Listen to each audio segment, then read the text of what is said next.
There was a Sorry, guys, I forgot to hit the record button. Go ahead. There was a huge controversy over that. People protested in front of my house, came up on my yard and my porch and all of that, but it's all good. The police department took care of that. But I just want you to know, and I've gotten some pros and cons in terms of the position on it.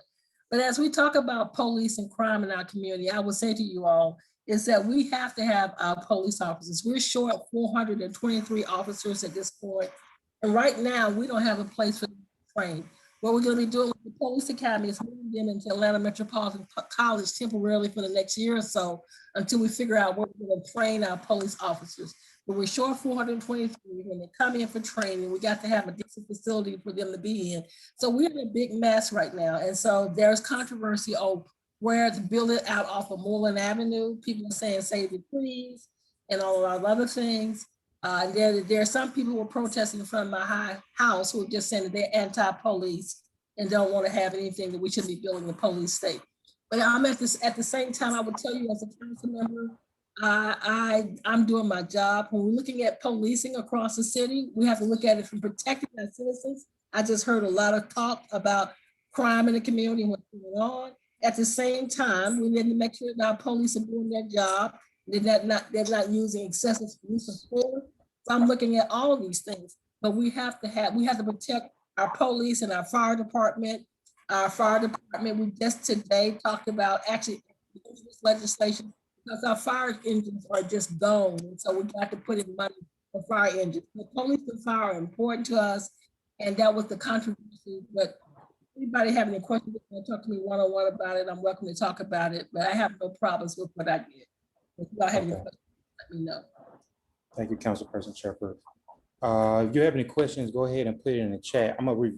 If we got time at the end, we're gonna allow her to continue to talk about a couple of pieces of legislation as well. Okay, thank you. Appreciate it. Is Councilperson Smith on, or Representative? All right, moving forward, we're going to go ahead and go into matters of voting.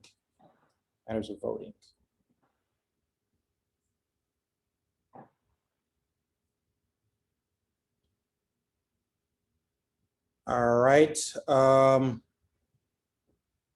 So essentially, Paul, you'll speak towards, or Jacob, I'll let you speak first, and then Paul, you can come behind Jacob.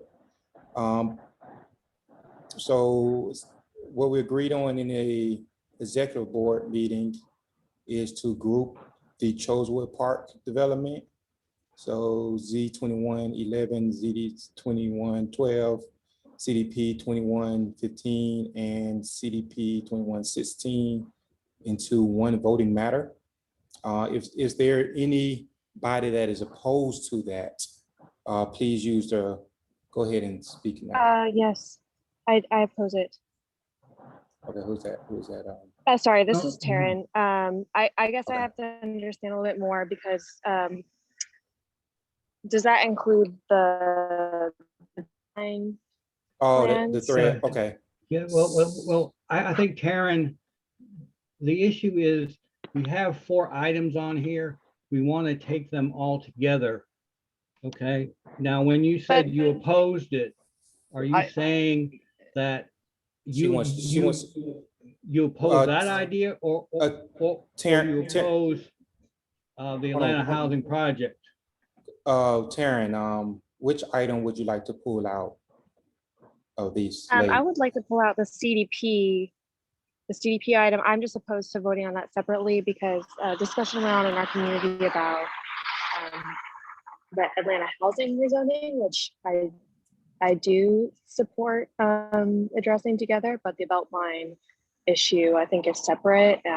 So I just don't think it's reasonable to vote on it in tandem with the Okay. Jacob? Mainly being because it was approved in our neighborhood association, and I know that we all agreed to cooperate and come up with a sort of consensus around what to do with and I don't think anyone agreed they wanted to vote on the Beltline matter at the same time. It's Okay, the not belt a line is belt not line. included. The belt line, so the belt No. line is, currently the belt line is not, you talking about sub area 2 and sub area 3? Oh, yeah, that's what I thought CDP meant. Is that No, something no. different? Yeah. No. So the belt line is not gonna go into the agenda until next month. Oh, okay. What is the CDP then? I'm sorry. Okay, Uh, so, I so can answer Jacob, that one. go ahead, Paul, and then Jacob, All you'll right. follow up. In the single family area, what they're doing is they're upzoning it to a higher density. So the CDP amendments are required to get that zoning in there. So they're upzoning things from R4A to MR2 and MR3. So as a Got result, it, got it. that's Okay. why they need the CDP. But actually, Okay. I rescind my objection. yeah, okay, Okay, it's all together. So we're here to discuss all these items as one item, mainly a yay or nay on the Atlanta housing rezoning for Inglewood South. Okay, appreciate it. So Jacob, I'm gonna allow Jacob to go ahead and speak towards it, and then Paul will go ahead and do Yeah, that. thanks, Troy. These are two different applications. I mean, they have two different application numbers. And from my understanding, I mean, and the way that the Chosewood Park neighborhood voted on this, it was on each application. And from the CDP amendments, don't those run concurrent with the application itself? Correct. yes. So yeah, that's Paul correct. So McMurray, you, I think Jacob is again sort of confused on this, okay? Now, the issue that's going to come up is that we feel that Chosewood Park did not discuss the for sale housing option, which we would have liked to have been 30%. If Atlanta Housing wishes to reconsider that, they're going to have to reconsider that over their entire application. Okay, so that's why it's simpler to take these all together and then bring up the issue, which I would like Jacob to come up. The reason why a lot of people are here, Chosewood Park did vote to support these items, a positive vote. However, there was a feeling that the community had not discussed enough about the percentage of for sale housing that should be on this property, which is currently 8%, and we would like it to be 30%. So I'd like to ask Jacob, is that your impression of the issue at hand right now? so Paul, You want me to answer that, Troy? Yes. give me a second here. James, would you scroll back up to the items that matter here? Okay, appreciate it. So briefly, Paul, if you just can give a synopsis so that everybody understands the context of Z or Jacob. Jacob, go ahead, and I think Jacob probably can do it. So Jacob, if you can give a synopsis of Z2111 and Z2112, and just kind of give an overview of each one, so that we can go Sure. ahead and open the table for discussion. Yeah, I'm sorry, I'm out here in the garden. Let me walk in here. But yes, these are two different applications asking for rezoning. The application that is Z21-012 is to be changing to an MR2. That applicant is already set in a R4 zoning, and they are taking those single family lots and looking to rezone those, upzone those. That was the applicant from Jim Cheeks, and he was approved from Chosewood Park with a vote of 15 yes, 1 no, and 8 abstained. And the second applicant is Z-21-011, which is the lower portion of Inglewood South, changing R4 lots to a higher zoning, higher density of MR3C. That passed at the Chosewood Park Neighborhood Association, 12 yes, 11 no, and 5 abstained. I am not opposed to you know, what Paul has suggested with a higher percent for sale units from the second applicant. But I believe that the first applicant has a you know, a very large percentage of those houses for sale. So that's why I was wondering why we would, you know, combine these two applications into one and not vote separately for each individual.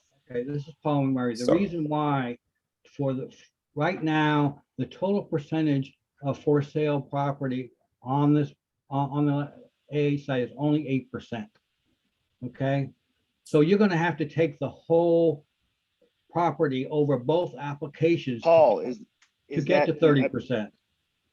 well, I think we should let the applicant speak Okay. for what the So- percentages are.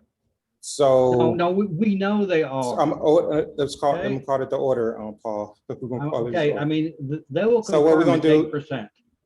Paul, what we're gonna do is, since Z2112 is the overwhelming majority of Chosewood, the reason why we want, Jacob, the reason why we combined it was to speed up the meeting, but if we want to vote separately, we can. I think it's only fair to the applicants. That's since the reason I 21, suggested. okay, so since Z2112 was an overwhelming majority from Chosewood Park, can I get a solicitor motion to approve that one, and then we'll have a discussion around 11, if that's possible, or do we want to open up the table for discussion for only Z2112 at this point? My hand is raised. I so move. Second, Okay, This is James. Terry. Gloria, I'm allowed Gloria to speak because she did have her hand raised Yes, for sir. discussion. Yes, sir. I appreciate all the hard work, but I thought we had decided that we would not beleaguer the meetings with the parsing of all these issues, that if folks wanted to figure out the machination of Chosewood, they're welcome to go to the Chosewood meetings that deal with these issues. And that when they come to the table of the NPU, then we defer to the vote of Chosewood. That's what I thought we had decided. Yeah, Because now so, yeah, and yeah, that is the general consensus. So there, Chosewood had we'll talk about that when we vote about C2111. Right, I'm So sorry. can I that- get we're not deferring to what Yeah, they yeah, vote. but we need to associate the CDP amendment with this zoning then, if we're gonna do it this Yep. way, so we don't have to Okay. vote on the two I agree. CDPs too. I agree with, Okay, yeah, I agree so- with Paul, because the CD amendments go with the application from the applicant. It's Okay. part of what they've requested. I agree. yes, So can I get a solicitor, can I solicit a motion? If possible, or do we need to continue discussion around Z2112? I just wanted to make and its associated CDP? quickly as well. This is Matt Abernathy from Chosewood as well. We were on the call for the last vote, but we actually got dropped off just prior to that vote occurring, and we both would have voted the other way. So frankly, if we hadn't lost connection during that vote, the vote would have gone the other way as well. So I just wanted to give that context as well. Matt, I think you're talking specifically more about Z21-011. That was the close vote. Correct. And the Yes. motion right now is for Z21-012. Okay. It's a different applicant. Good Sure. evening. Sure. This is Nicole Wesley Smith with Atlanta Housing. I just wanted to advise that I'm on the line and prepared to give a presentation. Okay, thank you. So what we're gonna do is we're going to go ahead and discuss Z2112. And then we'll allow Nicole to speak on Z2111. So can I get a motion? Can I solicit a motion for only Z2112 and its associated CDP item? I heard my motion, but I didn't catch the names.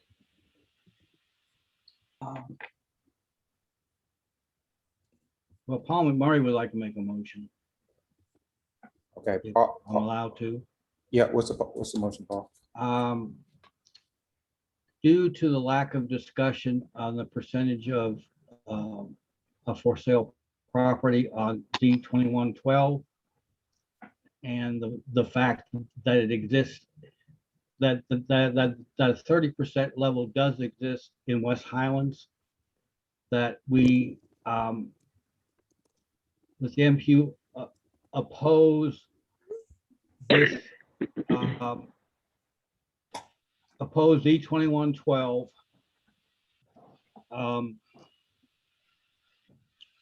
even though the Children's Park did vote for it. Okay. So I do want everyone to understand that. But I believe we have to oppose it because for Atlanta Housing to get 30% for sale in their project, they're going to have to reconsider their whole design. So that's why we should really put both of these cases together. But Jacob has made the case that we have to do them separately. So that's the motion I'd like to make on Z-2112. Is there any Oh. seconds to that? Is I second voting on 12? I'll second it. Who was the second? My apologies. I missed it. Yeah, I heard two voices.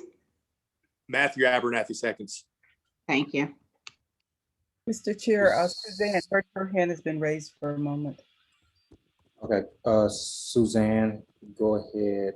We did do a motion second, but go ahead.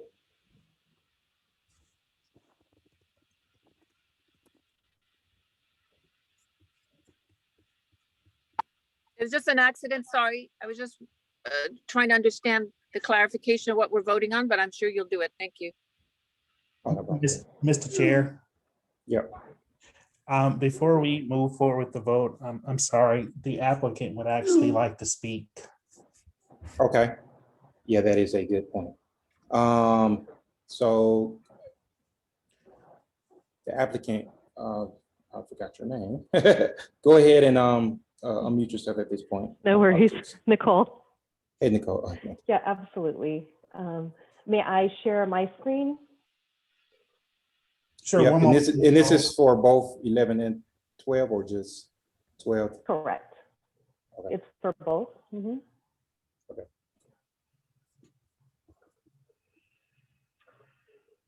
Right, perfect. So I just want to, and I'll go through really quickly, kind of a high level of what the project proposes. You all can let me know if you can see that clearly enough. Yeah, Yes. that's good. So the total, okay, perfect. So the original site plan had 324 units. It was comprised of approximately 23 acres. This is an original map of that site plan, as well as just some historical photos there.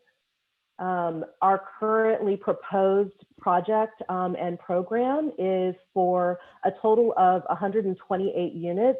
Of those, 228 of them are anticipated to be just for seniors. The balance of the 600 units would be multifamily, serving families of all ages.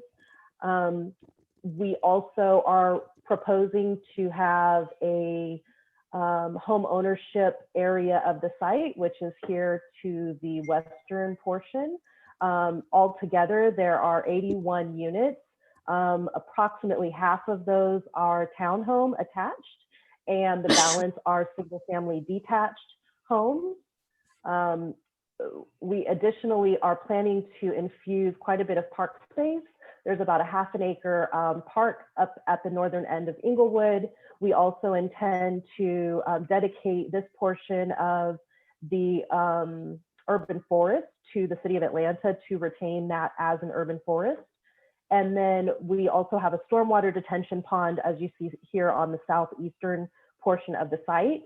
That will function also as an amenity and kind of a couple of lookout areas that overlook that stormwater park. And then here we have another park space, which is what we're calling kind of a town center. And there will be some retail that is abutting that, as well as along Inglewood. All of the sidewalks are either 6 to 10 or 15 feet in the case of the multi-use trail. We are trying to preserve as many trees as possible.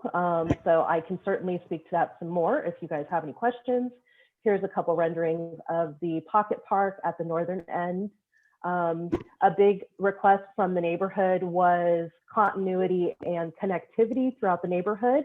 So we are intending to bring Climax Street here and Dalton Street all the way through to the Empire development, which will then have a few outlets onto Boulevard. On the northern end, we have also added 2 new streets for additional connectivity throughout the site. And then as you can see here, this orange line that kind of trails through the site is the multi-use trail, which would bring you from the Beltline all the way to Chosewood Park proper. Again, these are just the streets, kind of for a better view. Sidewalk network is here. And again, some of these sidewalks are 10 feet wide along Inglewood and main thoroughfares. The balance of them are 6 feet wide, and then we have the 15-foot wide trail. For clarity, these are the areas we're asking to rezone. Currently, the balance of this northern block and down to about here is all, I'm sorry, actually all the way down here is MRC 3C. We are asking for the balance of that block to also be MRC 3C. South of Climax, we are asking for R4A to MR2 designation, primarily so that we can bring in some additional townhomes here and provide a little more density than what the current zoning provided. Here is just kind of current zoning, so you can see existing zoning to date. This is the property line here on that eastern border. And then it cuts over to about here and the rest of this block. Okay, so that is my presentation. I would ask if I could just chime in for whatever it's worth. We would really like to receive separate votes on these 2 separate applications. As you can see from the presentation, they have very different uses and are on somewhat of different timelines. And so we would like them to be considered separately. Nicole, this is Tiffany Wills with Atlanta Housing, Senior Vice President of Real Estate Development. Yeah. Nicole, can you go back a couple of slides, please? I just wanted to make a couple of comments to the page that has the connectivity from the Beltline down to Chosewood Park through our site. So Atlanta Housing has spent a lot of time since before I got to the agency in 2018. We have been working on this plan, working with the development partners that were procured in 2017. And more specifically, we've spent the last 12 to 18 months really taking a lot of time to meet with the community, meet with CP&A, but also in having conversations and collaborations with the neighboring property owner to the east of our site, Empire Communities, who have closed on their property. And a lot of our planning efforts surrounded providing a lot of the things that the community wanted to see from a connectivity standpoint, from having multi-use trails, to, really coming up with an innovative and green stormwater management plan that could be really, a feature for the entire community to be able to enjoy from a public perspective, not something that would be just to the benefit of the Empire site or the Atlanta Housing site with our developers. And Empire has acquired their property. They are on an aggressive construction schedule, and a large portion of the construction that Empire needs to begin immediately in order to build and create these walking trails and a lot of the other features that have been incorporated into our collaborative design require that we receive the approvals that we need for our development plans so that we can go to HUD and get approvals for Empire to have construction easements, for us to spend our dollars on the public infrastructure and public improvements. And I mean, really the vote for rezoning the small portion of the lots that currently would be needed to complete the multifamily building, but also in order to create the for sale component of our site, is really kind of the pinpoint right now for us being able to move forward aggressively on Empire's schedule. Otherwise, the plan very well could change. And we really have been working hard to work with CPNA, and we're thrilled with the results from their vote last week. And hope that we will find support here at the NPU as we continue to move forward and working with and collaborating with Empire and also with the community. Okay, and I'm gonna allow for Harold Buckley to also chime in, and immediately at that, Jim Cheeks. Thank you. Thank you very much, Mr. Chair. I just wanted to make a very brief comment, because the bulk of the comments that were made about Z2112 related to the form of ownership that is being proposed for these new housing units. And I just wanted to make the group aware of the fact that under federal fair housing laws, local governments are not allowed to consider the ownership type for multifamily uses when they make zoning decisions. And that is because that practice has been used to exclude groups of people from communities, and it's viewed as being inherently arbitrary. Just to give you a little bit of background as to my position and my ability to make it, I started my career out as a zoning planner for the city of Atlanta, and I was the BZA secretary. And whenever a recommendation came in saying we want owner occupied and not renter, unless there was some really compelling substantive reason to do that, the city will not consider it, because again, that's in violation of federal law. And so what I have seen over the 25 years I've been doing this is that those recommendations get disregarded, and I wanted everybody to know that before the vote was taken. And that's what I had to say, Mr. Chair. All right, and we're going to allow the last Jim Cheeks. Thank you so much. So Nicole, if you would go back please to the zoning map.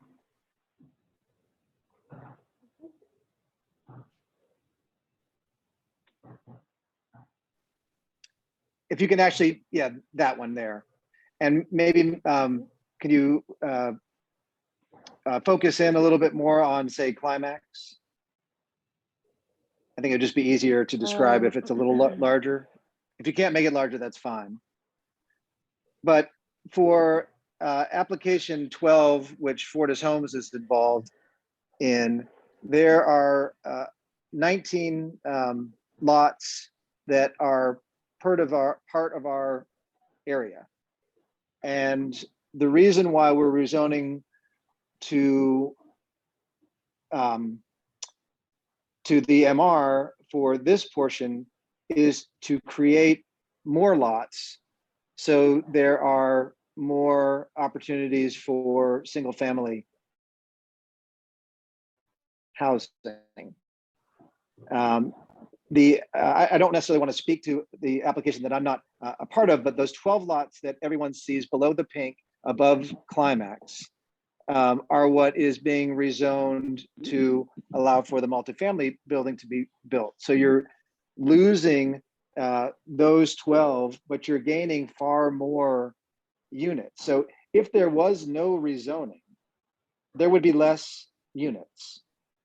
And so I just want to have the body understand that, and I will stop.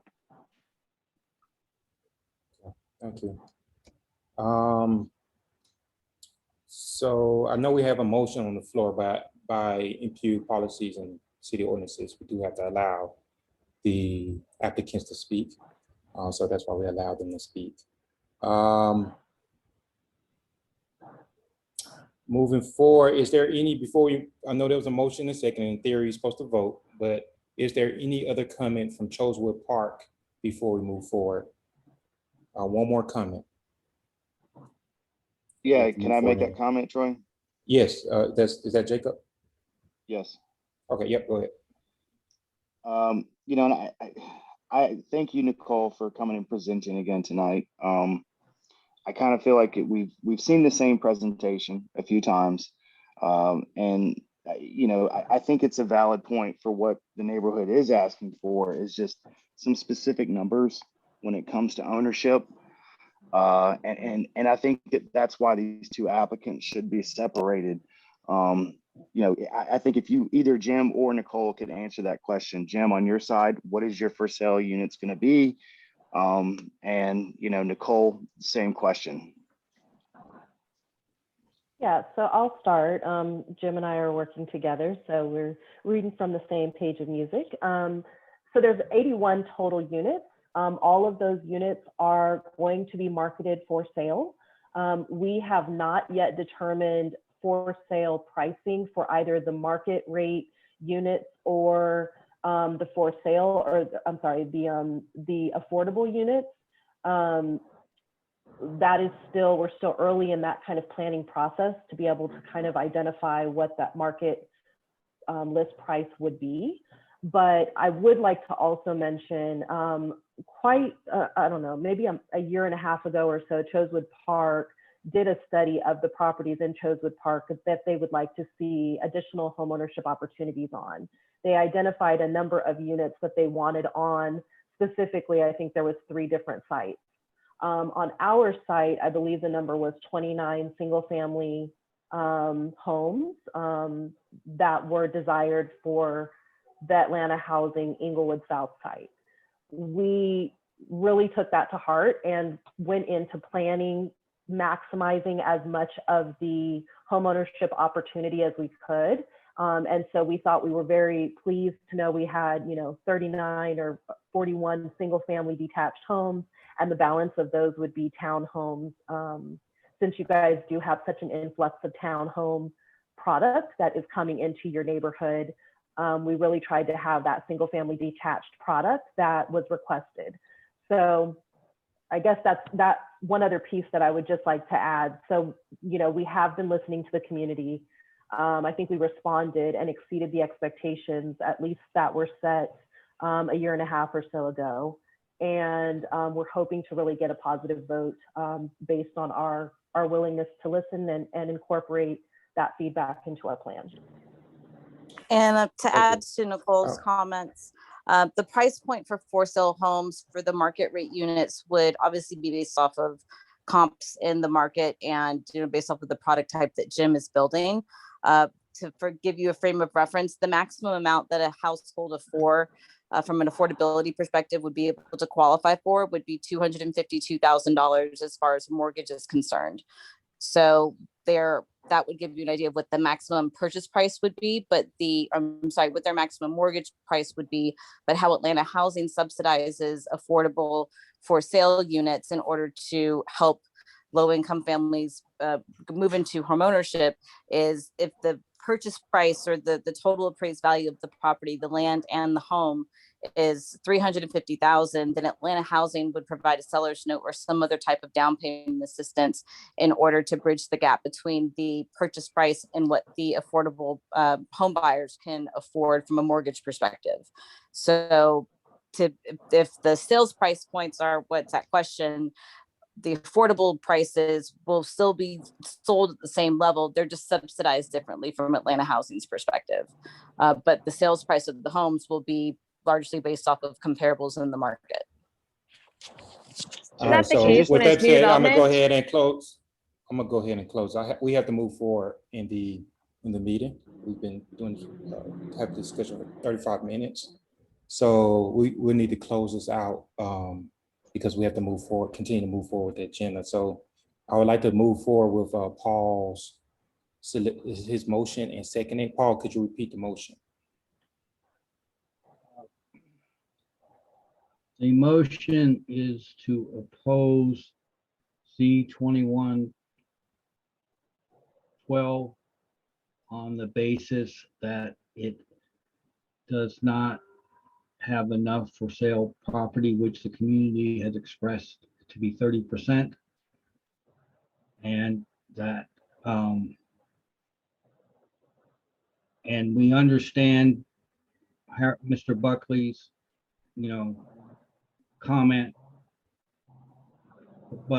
and to do so such that it requires a a redesign of the development such that they need to, identify where the 30% is going to go. I just want to say, I didn't make this comment. Currently, this particular project overall is 900 units and only has less than 100 for sale, which makes it about 8%. So it's basically to say no to Z 2112 on the So basis Paul, that. so Paul, are you saying no or are you deferring? We So want is it, to. are you no. trying to defer back to the neighborhoods? Or are you just opposing altogether? Just a point of clarity. Well, I'm going to say opposition, so it goes back to neighborhood, okay? As Nicole said, there will have to be a redesign if this does not pass. Okay, so it's opposition to Z 2112 on the basis. Come on, Paul. All right, so that is, so Paul made the motion. It's been seconded by Alir. Who was seconding? My apologies there. Seconded by Matthew. Seconded by Matthew. So all those who are opposing this the whole entire slate, or well, I'm sorry, opposing Z 2112 and its associated ZDP, please raise your hand at this time. Troy, just quickly, is opposing it what the neighborhood wanted? So are we affirming what the neighborhood wanted by opposing it? You're it sounded split in the vote. Yeah, No. So Neighborhood approved. Neighborhood approved. Yeah, so essentially, the neighborhood approved. Both of these applications were approved. Okay, so by opposing, we're controverting the wishes of the neighborhood. Please allow me to call you. Please use the raise hand feature. Okay, sorry. So we can move forward. So allow me to call you into the floor because I'm trying to speak. I keep hearing people talk. My apologies there. So the application was approved by Chosewood Park. One was 15 for, you may have to help me here because I don't have my notes in front of me, Jacob. 15 for, I think 4 abstentions. And how many against for the second one? The Jim Cheeks, the applicant that we're talking about now, or if we combine them, the 0-12 applicant had 15 yeses, 1 no, and 8 abstentions. The Z21-011 applicant had 12 yeses, 11 no's, and 5 abstentions. But as you heard before, it probably would have went the other way if other people would have been able to be on call. I'm guessing that's Matt Abernathy. But all right. So with that, so with that being said, we're going to go ahead and call it to a vote. Those who are opposed for Z2112, please use the raise hand feature at this time. Those who are opposed, meaning that you do that you wanted to go back to the neighborhood.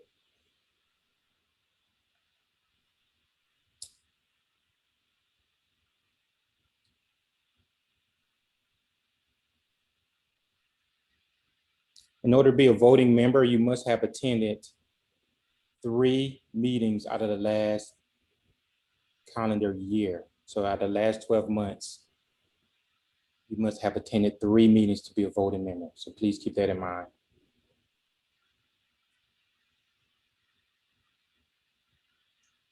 All right, we have 8. Is that correct, James? Or that is correct, Mr. Chair. 8. All right, so we're going to close this out. Those who are for the rezoning for Z2112, please use, and it's associated ZDP, I believe it's ZDP 2116. Please use the raised hand feature at this time. Those who want it to be to continue and be passed through.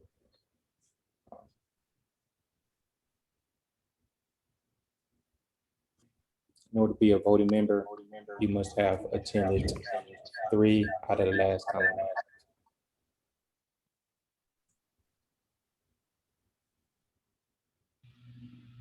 Mr. Chair, for clarity, this last vote is those who are opposed to it going back to the community?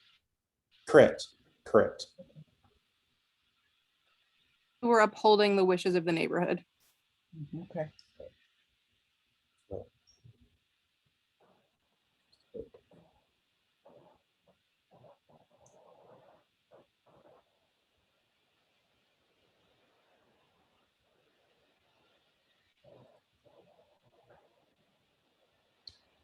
All right, 7 is 7 what you have, James?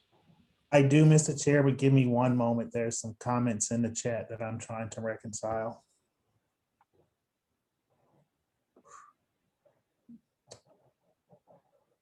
So I see from Regina, 4 votes for no for her entire household.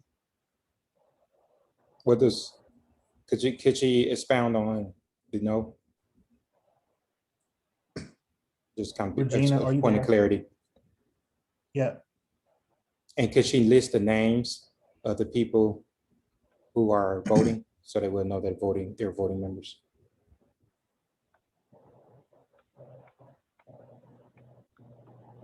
Regina, are you there?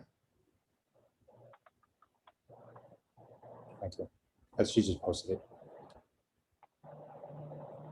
So Mr. Chair, as parliamentary point of clarity, is her no yeah, against it? I'm trying to get the clarity now. Regina, if you would kind of clarify on your no, we're trying to figure out, are you? She has no saying- mic. Mr. Chair, she has a technical difficulty with her mic. Can you write it? Could you write it in the chat, please?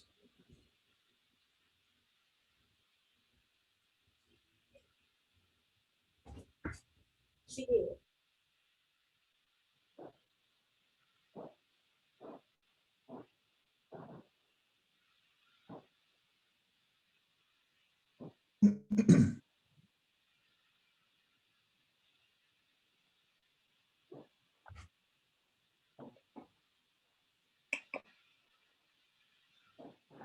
Against it, 4 no's.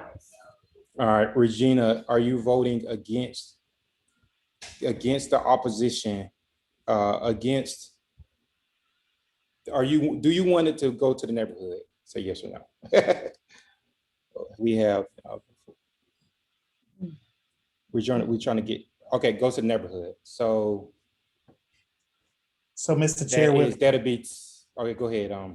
I was gonna say, so we had 8 raised hands with the amended 4 in the chat. That takes that to 12 going back to the neighborhood.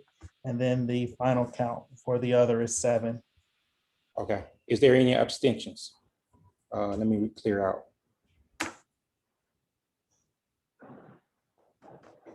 Mr. Chair, as parliamentary, I can tell you that this voting is very confusing. I think the way the motions are worded leads to confusion.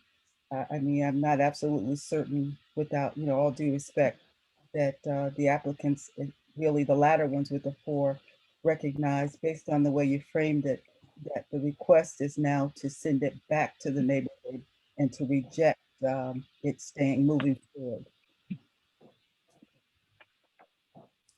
So there is 12. There is 12 votes to send it back to the neighborhood. There's currently 7 votes to allow it to be approved by the NPU.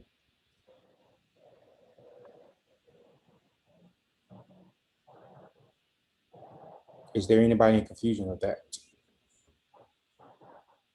All right, moving forward, any abstentions, please raise your hand at this time.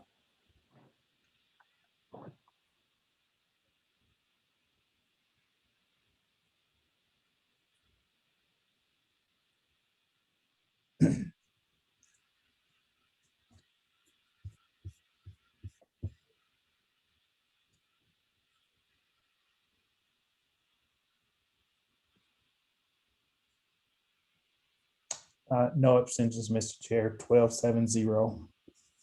All right, so the motion carries to oppose and go back to the neighborhood for a revaluation. So we look forward to seeing it on the agenda in the future. Moving forward, we're gonna go ahead and vote or do a motion. Can I get a motion for Z2111? Yes, this is Paul McMurray.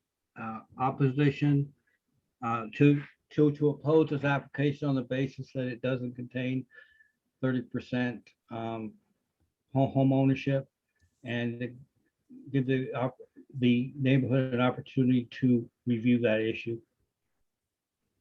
All right, can I get a second? And this is also the associated GDP, correct?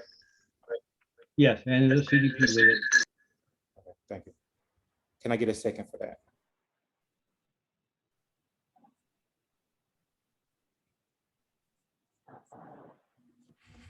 Second. Second. Did I get a second from Suzanne? Yeah. Gotcha. All right, those who are in favor of the opposition to go back to the neighborhood, please raise your hand at this time.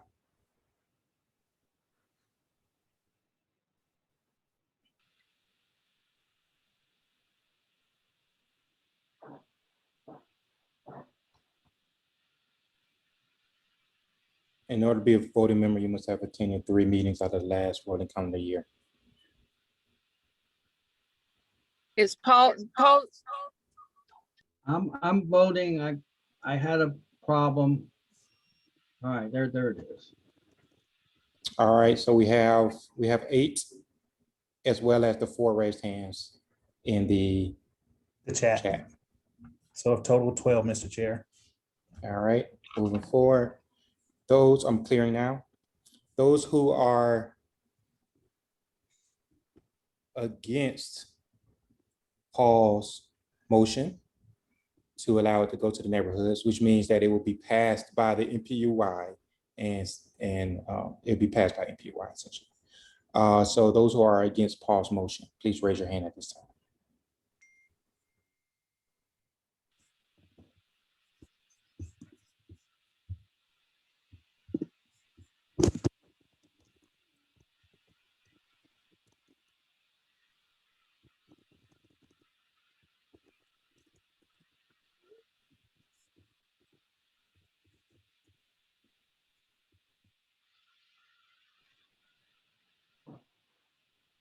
Mr. Chair, did we previously instruct on the phone how to vote? Are the folks on the phone recognizing that it's *6 to vote? Oh, thank you.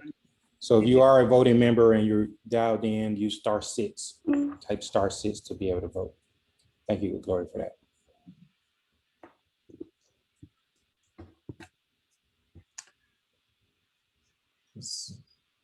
All right, so, okay, so 4, I'm clearing that. Those who abstain, please use the raise hand feature at this time. You have to attend 3 out of the last 12 calendar months to be a voting member.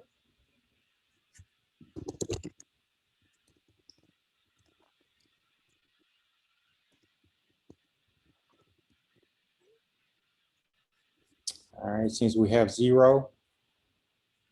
So what's the count, James? Final tally, Mr. Chair, 12-4-0. All right, so in both cases, it goes back to the community. And we will, whenever the community comes to an agreement, it'll come back before the NPU at that time. So, all right. This is Nicole Wesley Smith with Atlanta Housing. Just a quick question then. From an administrative perspective, is that the process? I mean, we received a favorable vote and now we're going to go back. If we receive a no vote, do we then just come back to the NPU and you guys vote regardless of the vote based on their, I guess, response or Yep. your vote at that time. Yep. So the NPU And- is so the neighborhood votes only recommends it only as a recommendation vote to the NPU. The NPU's vote is what's submitted to the city. If you were to just continue with this vote, then it'd just be a no until the neighborhood, until we have a deciding something that's some new information. For example, if the community now approves it, then we will essentially do either amended vote or a rescission vote to be able for the NPU to do a revote, because now there's new valid information that's different from what was at hand before. So that's kind of so you will have to come back to the NPU for a vote if you want to vote of approval from NPU exact, but this will be submitted to the city. So you still can go before the ZRB hearing with this vote. If that makes sense. But if you want to say, hey, we want to vote for approval from the NPU, then you have to, communicate with the communities or even come back to the NPU for a revote. If that makes sense. Okay. Aaron, Aaron, is that correct? That's right. Okay, thank you. May I make a motion? What is that motion? I would like to make a motion to have the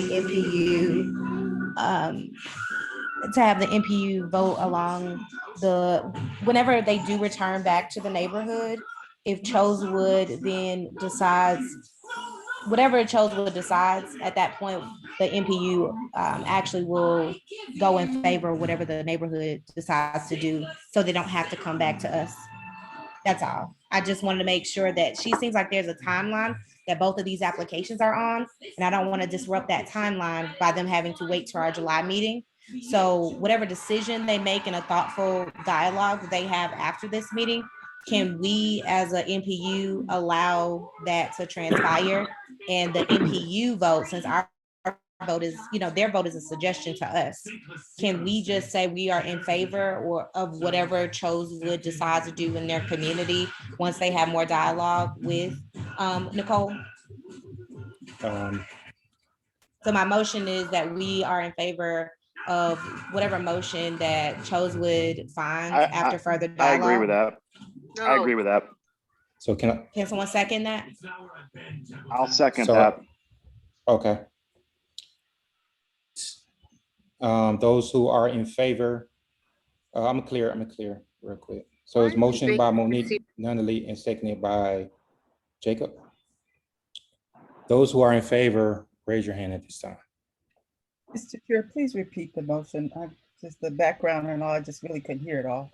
Yeah, so the motion was to allow the neighborhood to make a vote, and then the NPU will just side in with whatever the neighborhood decides, which we have done in the past. So that is a correct statement. So that way, whenever the neighborhood votes, then the NPU will just side in with whatever the neighborhood says, or coincide with whatever the neighborhood says. So we will also approve. I agree, because we thoroughly vetted this today. So by the time it comes back, you're not. Thank you. So those are in favor, please raise your hand at this time. Just a clarification, who put the motion through? Was that the VP? That was Monique Nunley, the education chair. And then it was seconded by Jacob, and I also see a couple of I see Robin in the chat as well, but I think Jacob got to it first. I'm sorry I keep butting in, but a reason to oppose is that we want maximum negotiating power. I think this motion, although Ms. Nunley is a very astute person, I think limits the community's ability to negotiate, but we can go on with the vote. And Troy, this is Bob. It also appears to me that it is short circuiting the normal processes by which the NPU agrees to look at matters coming to them and not looking at them in advance, And just not- my opinion. And not having, My hand is raised, Mr. Chair. Also, it's not equitable to the community at large that this hour has been devoted to things that could have been flushed out, presented to the executive team, and then they summarize and people can vote. That doesn't seem quite fair either. We've Well- taken up very little time at the NPU level. Almost no issues at Chosewood come before the NPU. So much time at the NPU is taken up with crime and other quality of life issues from other areas at the NPU. And this is the first time that we've really taken up any time. So I'm just gonna leave it at that. Okay, yeah, and it's also, this has been on the agenda for 4 months at this point. By the same So, token, the policy of the NPU is to defer to the community. That's been a standing So- policy. yeah, with that being said, we got to end at 9, so we have 20 minutes and we still have one more voting matter. So I need to go ahead and get this passed through or rejected or however the community decides.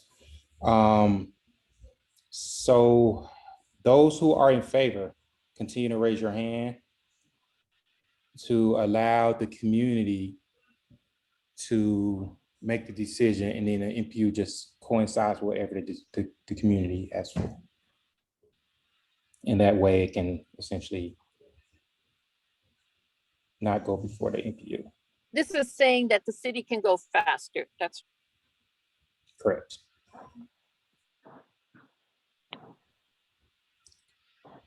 All right, we have, I'm gonna close it out in 5, 4, 3, 2, 1. All right, what we have, James? 7, Mr. Chair. All right, 7. Those who are opposed to the motion to allow the community to make the decision and not allow the NPU to come before the NPU.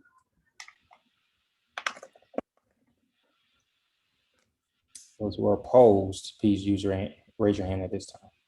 that means opposing the city determining time limits, right? Yep, and not allowing the NPU to have, let's say if he was trying to use pros and cons.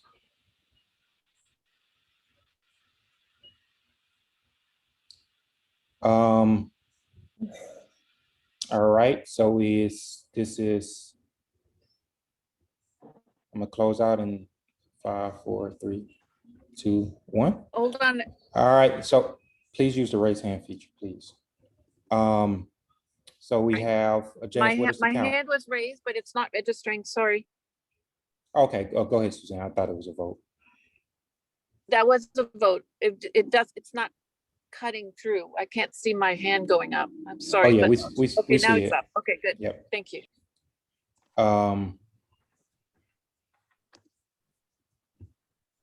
James, what's the count? That would be 4 and then somebody's clapping. So I'm assuming that's 5. All right, so 7-5. Those who abstain, please raise your, I'm gonna clear out right now. Those who abstain, please use the raise hand feature at this point.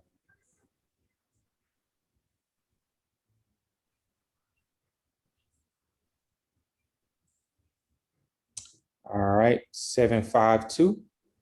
So Monique's motions carry. So they will go before Chosewood Park, and we will then in subsequent pass it out. Once Chosewood sends me an email, I will mention it in the next meeting. However, whatever they choose, the NPU will just approve that. All right. On this one, we're not doing this and breaking precedent for every other vote, correct?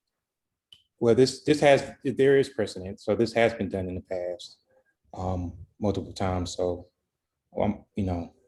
so it's also for this vote, yes, we're doing that. But typically, the NPU would need to make it. But in this case, since it has to go back to the neighborhood and they have timelines that they need to meet, then Chosewood can go ahead and can make the decision there. All right, moving forward. Let's go to the next voting matter, which is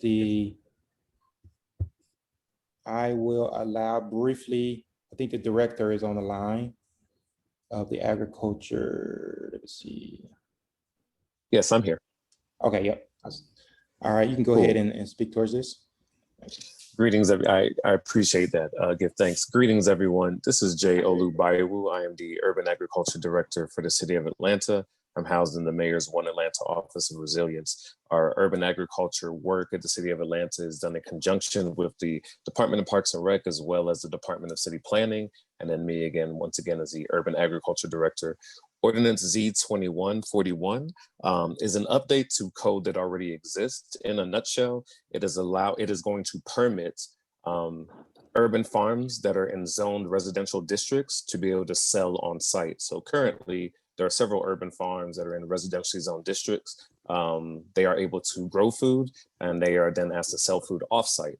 This will allow them to not only sell food off-site, but be able to sell food on-site, which then increases access for all the communities that are surrounding the actual urban farm.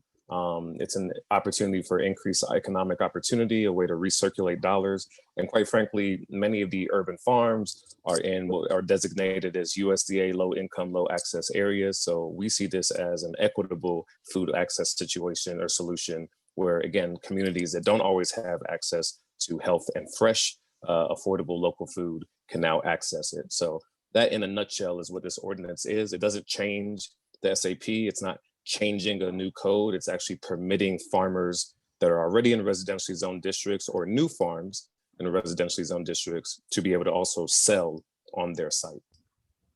Yeah. We had a couple of questions from the executive team. Is how is it enforced? Because we know it's the SAP and we really don't know the process of the SAP process in great detail. It's not very thorough on the website. So how is in the case where we find something where they're selling a product that shouldn't be sold, or how is the SAP enforced? How are you all enforcing this? Yep, purchase? Absolutely. Oh, excuse me. I was trying to send it to everyone. Here we go.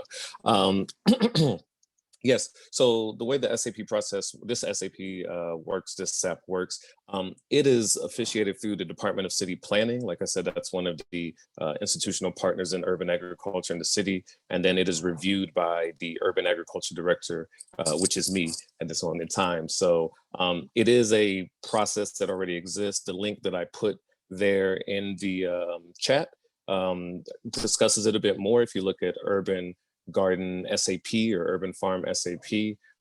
So it is enforceable. And then what I would say is that, if there are any complaints about a permitted site, you can always email us at aglanta@atlantaga.gov.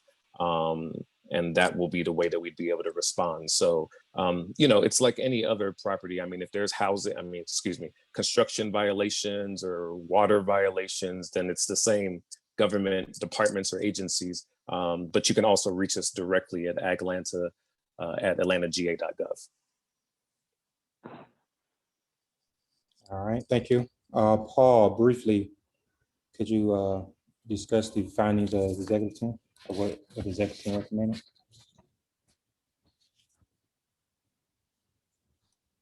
Still online? All right, he's not online.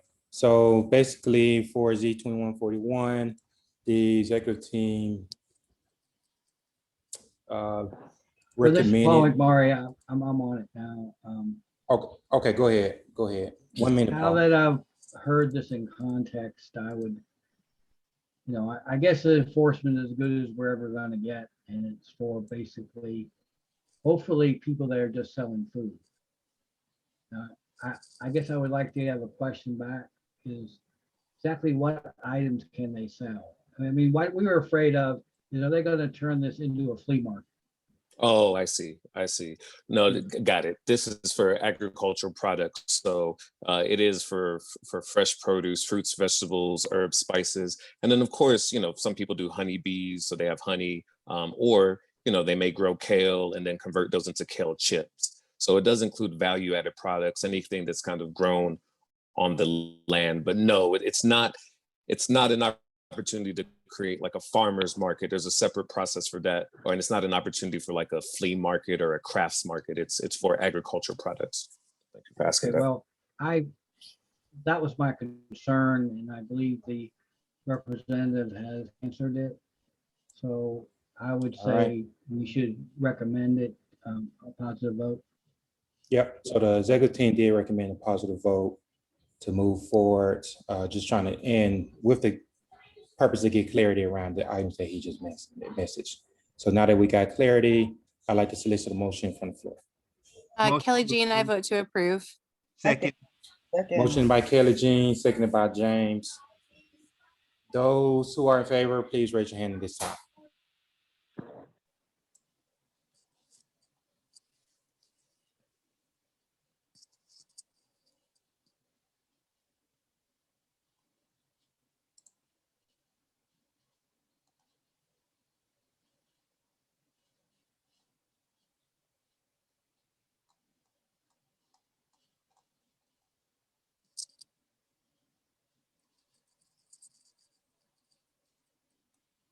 All right, we have 15 votes to approve. That is correct, Mr. Chair. Just for the record, 4 in the chat and 11 hands raised on the screen.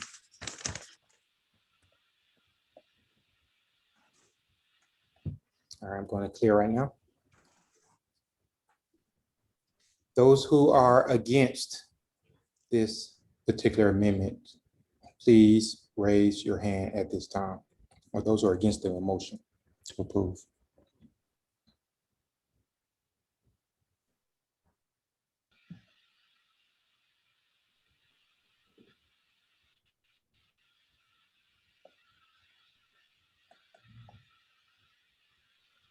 All right, closing at this time. What's the count here, James? 0, Mr. Chair. 0. Those who choose to abstain, please raise your hand at this time.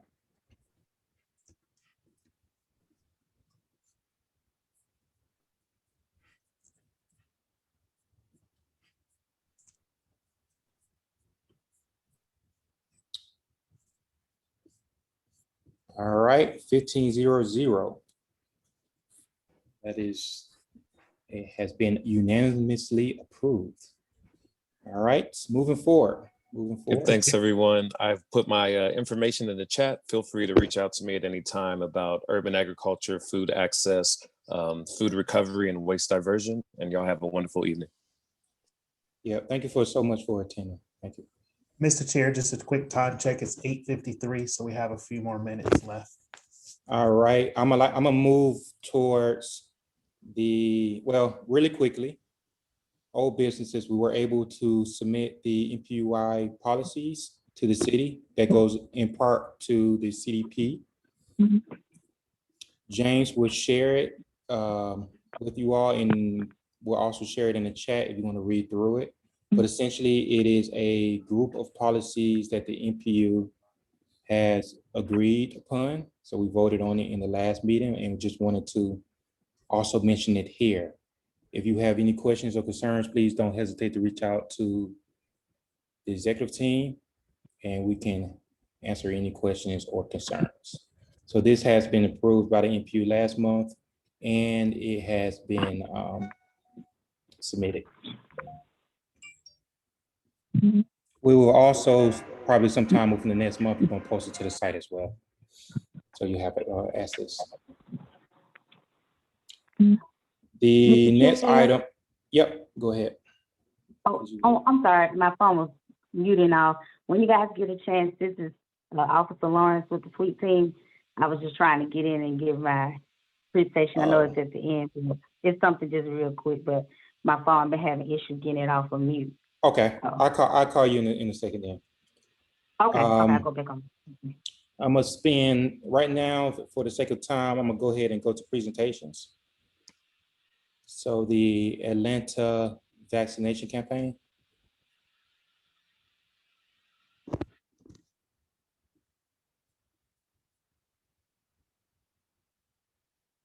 Is there anybody from the Office of the Mayor Atlanta Vaccination Campaign?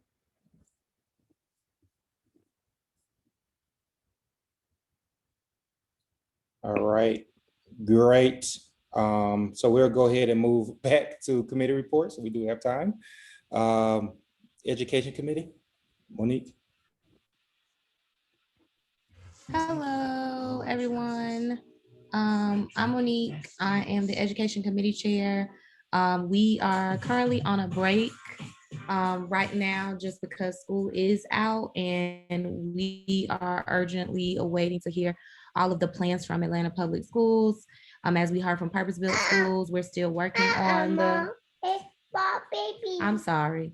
We are waiting all of the different kinds of information about how school will open.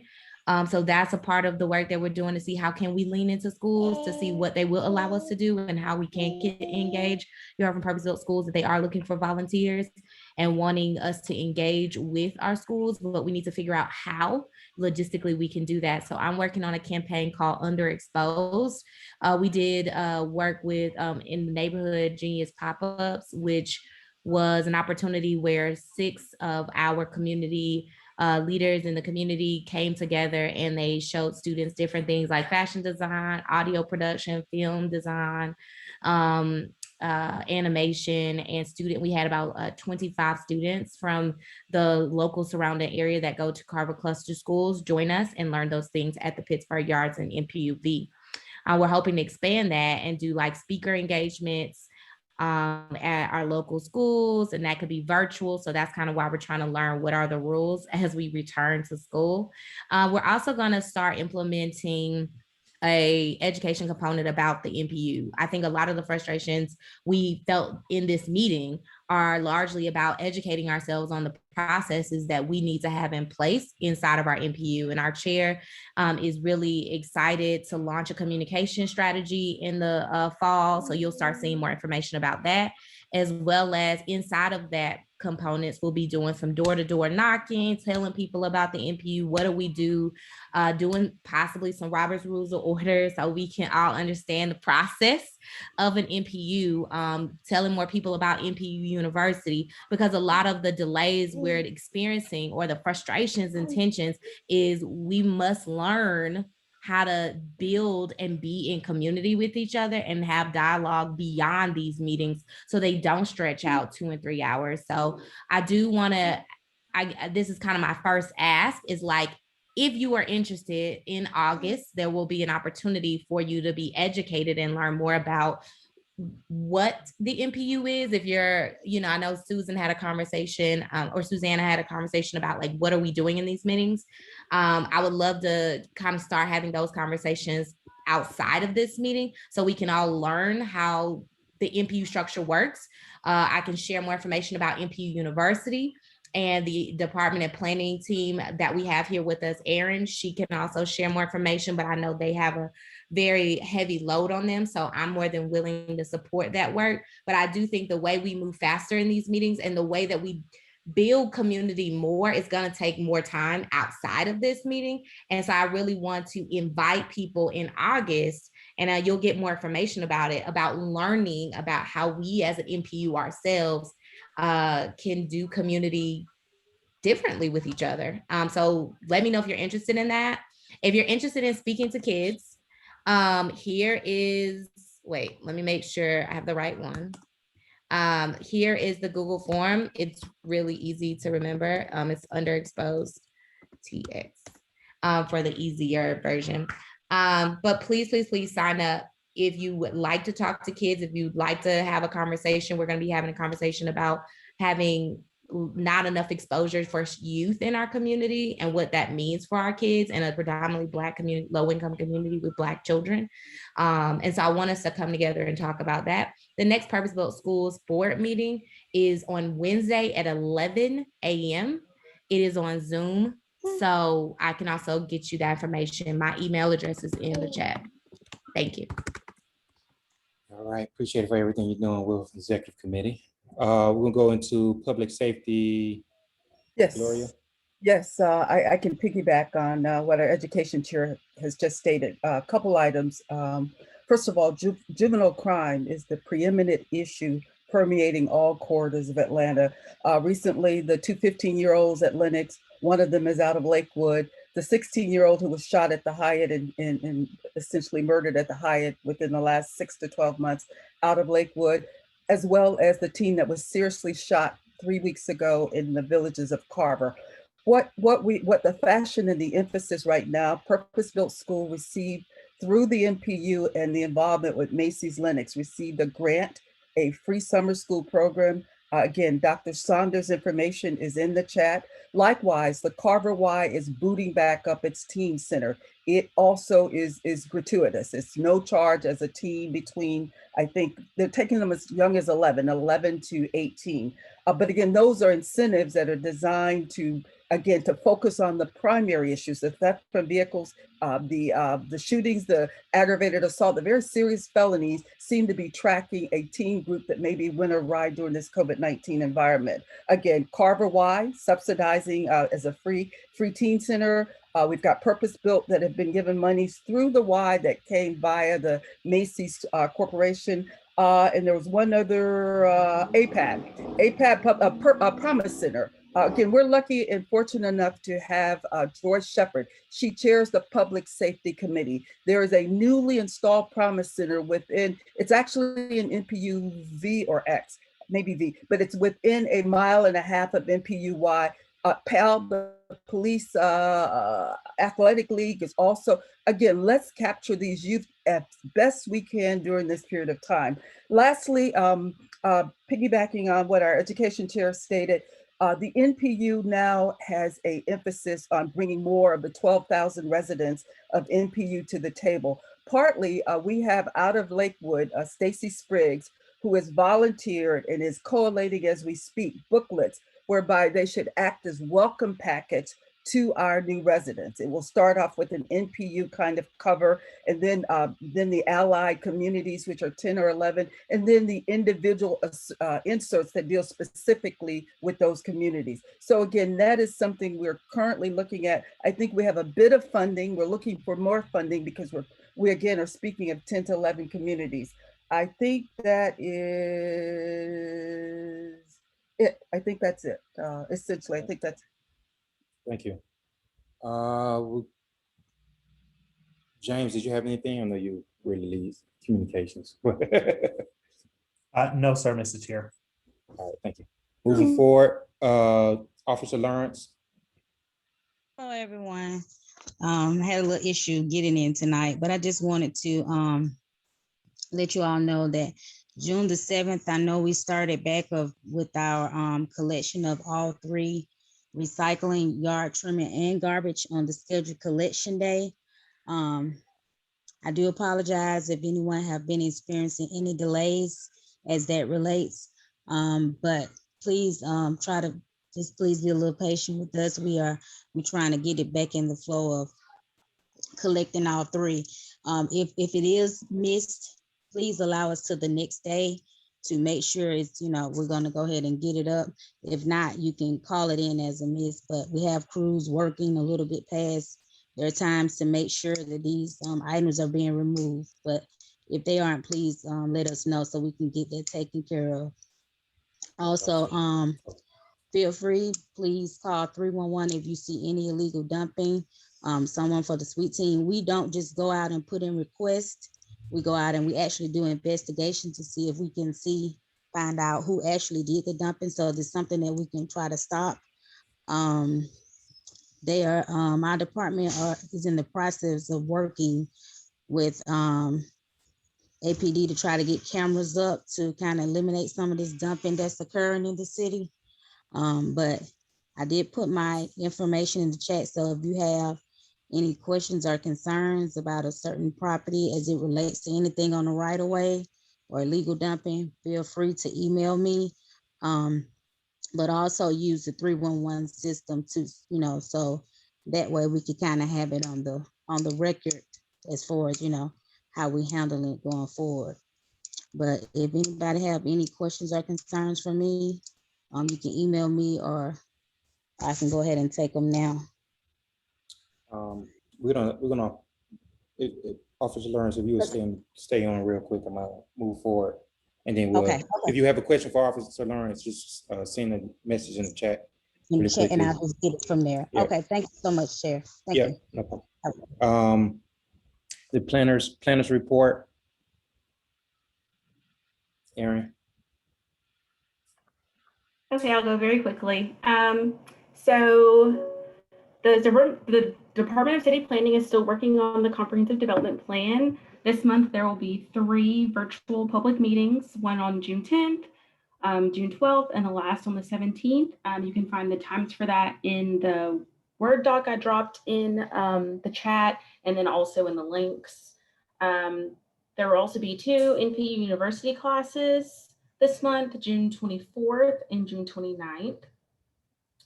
And DCP is launching an Atlanta cemetery network, and it's a resource for and about the city cemeteries, all of them big, small, active, and abandoned.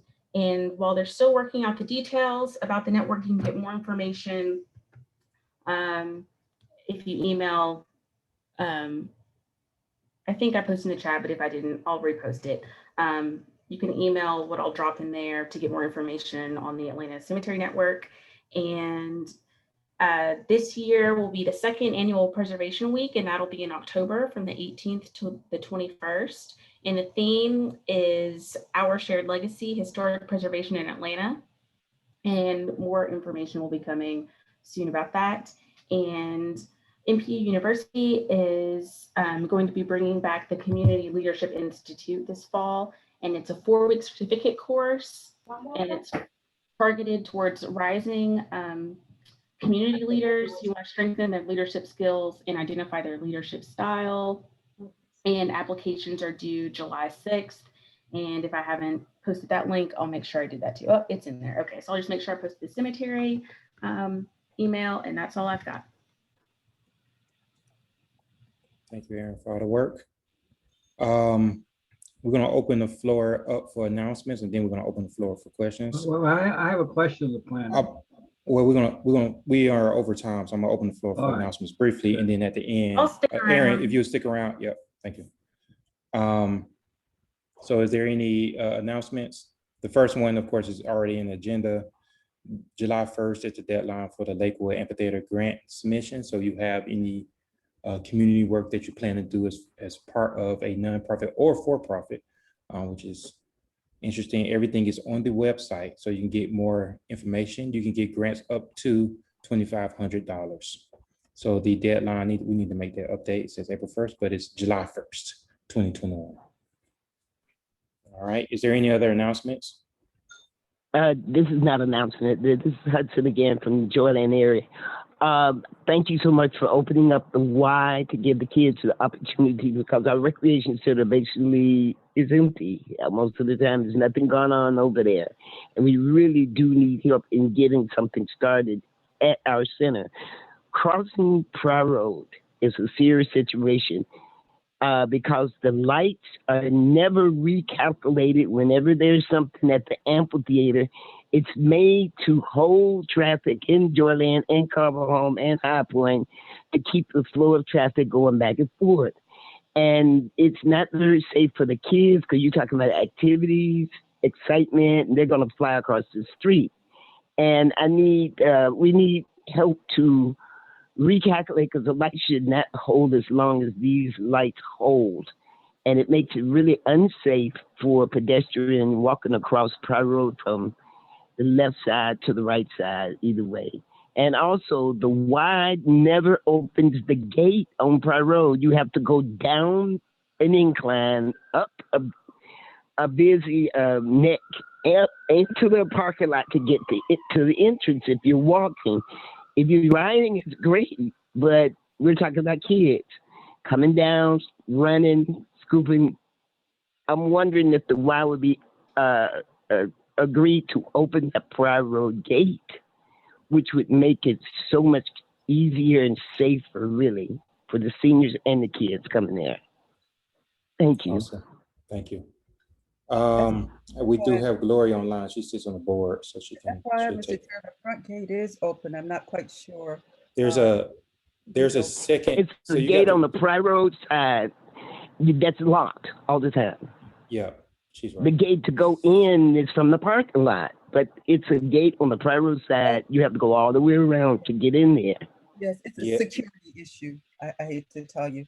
We've had some compromising based on folks coming in, kind of hiding out in the bushes, even after the facility closed, and it's a security issue, but we'll address it if you will.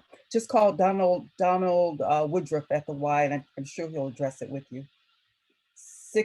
Donald Woodruff. Woodruff, WOODRUFF. He is the executive director. And thanks. Thank you. Excellent participation. Folks are coming back. Thank you. Yeah, thank you so much for attending. And last, Paul, I know you had a question. Go ahead and close it out. There's supposed to be some zoning coming behind the CDP, but when I went to one of those meetings that you mentioned, it sounded like they were just going to pass the CDP and wait till next year to propose zoning to support it. I just want to know if that's true. Yes, so the city is required, there's state legislation that requires the city to update the zoning, they just do their comprehensive plan every number of years. And basically what happened is the city had originally hired a consultant to assist, and there was this falling out with the consultant. So the city ended up doing it themselves. And because of that, in order to meet their obligations with the state, what they're going to be turning in now is more so like an administrative update. And then like that heavy duty hardcore update is going to be next year.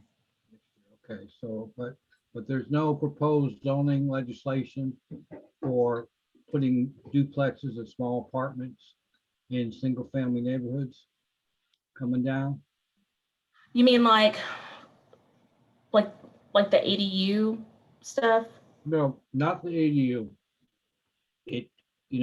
Some of proposals are middle missing. What they will do is allow people to do attached ADUs, which means duplexes. Okay. And small apartments. And I just wanted to know if there's any legislation trailing this CDP, or are you going to wait till next year? I haven't heard of any that's going to be introduced this year, but I can double check with the person that's on my team, like in my department, that goes to like all the updates. If you email me, and you can I can check with her. Yeah, well, I'll send you an email and you can send me something back. Okay, that'll work. Thanks. All right, appreciate it. Is there any other questions or announcements before we adjourn? You hang around a few minutes, Mr. Chair. Yep. Motion to adjourn. All right, motion adjourned by Larry, seconded by Gloria. All right, 9:15. I appreciate everybody for joining and sticking around with us. I'm gonna leave the chat open as usual for if anybody have any further questions or concerns or any feedback to the NPU. We always leave it open for another 15 minutes so that we can, fellowship. So have a good day, and hope you all have a great rest of your week. Thank you. Thank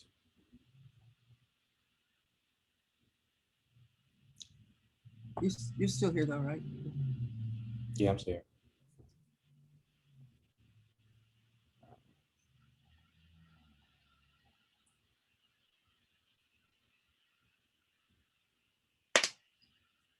I guess I can start by just kind of giving you what I gave you earlier, that I just thought part of the process that seemingly we were doing really well on, someone mentioned that Chosewood normally doesn't take this kind of time. I don't think any of the issues that we've dealt with in the last 6 to 12 months have involved anybody other than Chosewood in terms of these massive developments. I agree with you 100% there, Gloria. And I will say this, it's hard to keep quiet, but I don't, I'm not really sure where to start with this, because I feel like not only has the applicants done their job as far as coming and presenting to the neighborhood, but they haven't done a very good job explaining it. The zoning that was passed from last Monday's meeting, it was, there were separate applications, which is what they should have been. I don't know. I wasn't informed that you guys were gonna combine the applications. And there was an email that was sent around, and there was an approval process from the people that chimed in on the email. It wasn't enough to be a quorum, but it was something that wasn't discussed. And I kind of offered that up to them tonight. Just let us know what their percentage of their for sale units are. And I'm surprised Jim Cheeks didn't chime in other than on the chat, but his units, 100% of those units in that zoning application for the first one was for sale. And the second application was for changing the MR2 in a small section. I don't think Harold did himself any favors tonight or last week when he, spoke at the meeting. I think it would have probably gotten a better vote if he wouldn't have chimed in to begin with. But I think that is a fair thing to say, that, we're asking for a certain amount of ownership out of the units. And rather than answer the question, and I think this is why people, they're confused on how to vote with it, and they don't feel like they're being, told everything is, they combine their numbers, yet they're two different separate applications. So I appreciate you guys taking the time, but I feel bad that we have to go back and do this again, and I feel bad for the applicants. What I'm saying is it just seems so, I'm sure we lost a lot of people, because I started looking at my phone, because there's so many issues and there's so many acronyms, and there's so much under what is R4, what is MRC3. And then it was a representation of whatever Nicole presented at the meeting. I don't think we had been discussing in the executive meetings that the way we were going to keep the attention and we were shooting for 60 and upwards.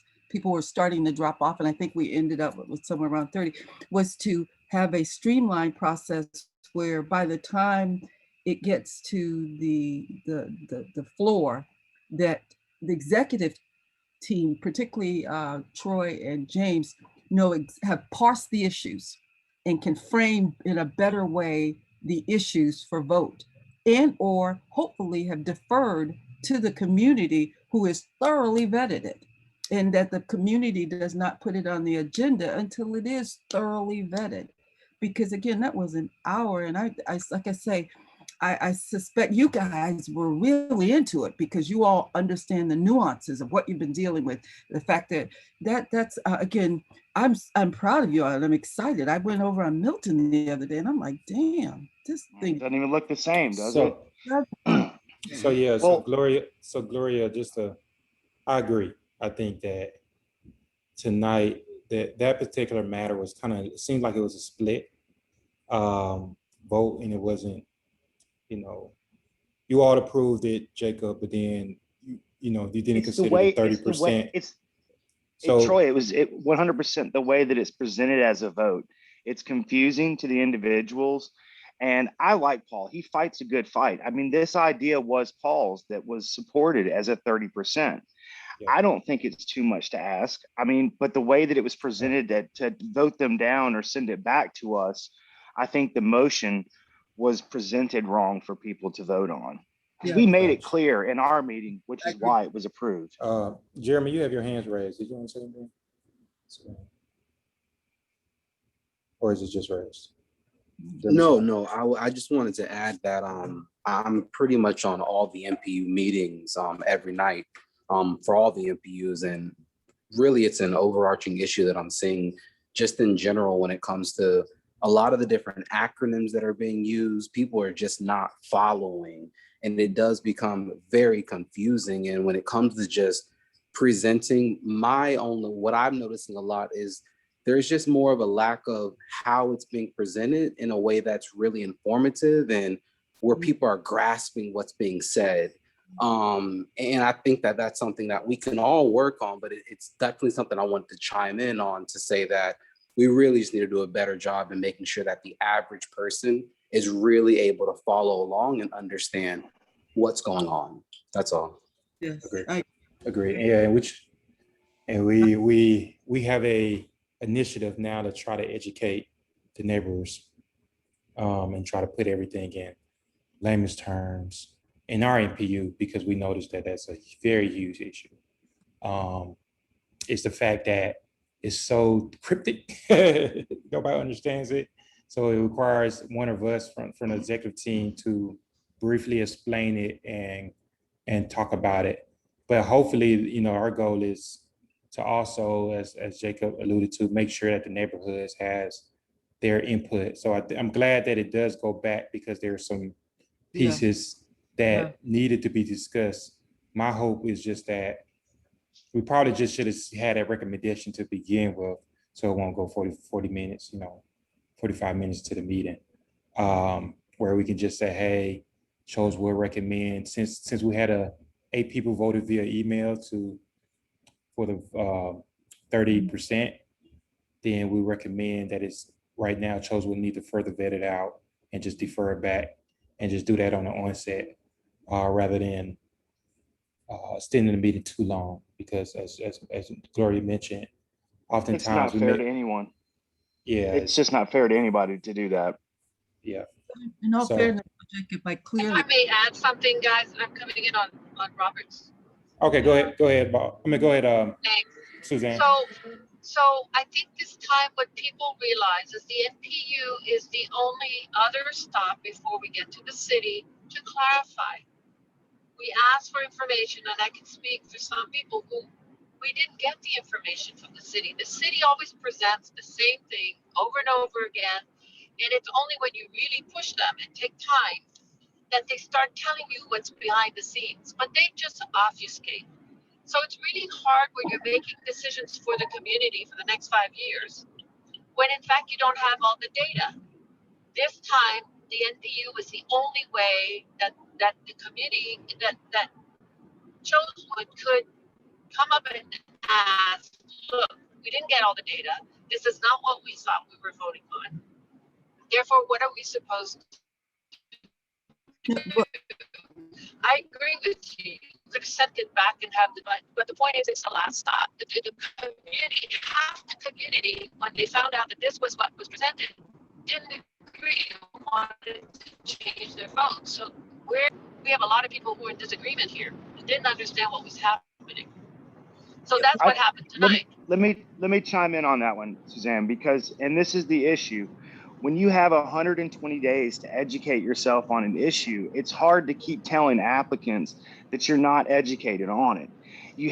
That's the time for individuals in the neighborhood to come together, to talk, to get on the same page as far as what they're asking for and how we can achieve what we want as a community. I mean, to say that we didn't have time is, I think that's wrong. I think we've had plenty of time. I think that the wrong questions have been asked, and I think that not enough people, and especially with the way it was presented tonight, it's confusing as hell for people to try to figure out what they're voting for. That's so true, Jacob. So true. But I would even say that, I disagree that when I looked at the voting, it was just Chosewood. Everybody else was like deer in the headlights. Like what? I don't. It's again. I'm just excited for you all, just watching what's happening. But it seems like the process should be duking it out, and then bringing it to the executive team before putting it on the agenda. Then the executive team can intervene and start to help you flush the issues, see where the contentiousness is, and then it stays a bay until it gets to a point where the executive team says this is reasonably a vote that we believe stands. Because what I heard tonight is some people were cut off, but all of that should have been resolved. And again, this is no criticism. It's just that we lose people, including, and that's what we've been trying to avoid. I've been sitting around the NPU table for a while, and the best I've seen is the last 6 to 8 months, whereby we really tried to develop a system whereby people are not bogged down on one-sided issue of the 11 communities. And I disagree. I don't think getting it to the NPU was the final arbiter of flushing it out. I think doing a little more flushing with yourselves and letting the elected body then kind of parse the issue. I don't think it's right for the agenda. Let's deal with this.